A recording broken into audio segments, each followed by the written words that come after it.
What's up, guys? Welcome back to the Caleb Callahan Show. So right now I'm traveling, but I'm listening to a debate with Alex O'Connor and William Lane Craig over the resurrection of Jesus Christ. And I want you to listen to what Alex O'Connor says about the evidence that we should expect from the Christian worldview, how it should be more, right? We should have a higher demand of that evidence than any other worldview. I want you to listen to what he says, and then I want us to really think through what Alex O'Connor's problem might actually be. I think that because of the radical nature of the claim being made here, not just involving the miracles of Jesus' ministry and the resurrection, but also the moral importance of this story and the fact that it's supposed to be essentially the central event of human history, that although we may have a higher standard of historical evidence compared to other average historical facts, we should expect a much higher standard of evidence, perhaps even higher than what we have available to us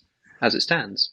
Okay, so I wanted to play the whole clip so you can get a flavor for what Alex is saying, and now I want to break down what he's actually saying. I think that because of the radical nature of the claim being made here, not just involving the miracles of Jesus' ministry and the resurrection.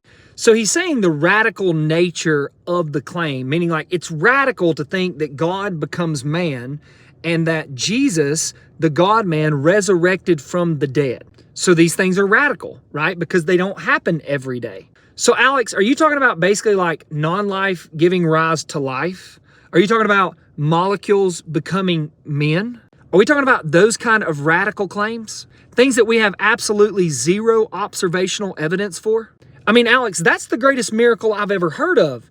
That non-existence became existence, that non-life gave rise to life, that nothing produced everything. There is absolutely zero reason to believe that. Oh, but it gets worse. Resurrection, but also the moral importance of this story and the fact that it's supposed to be essentially the central event of human history.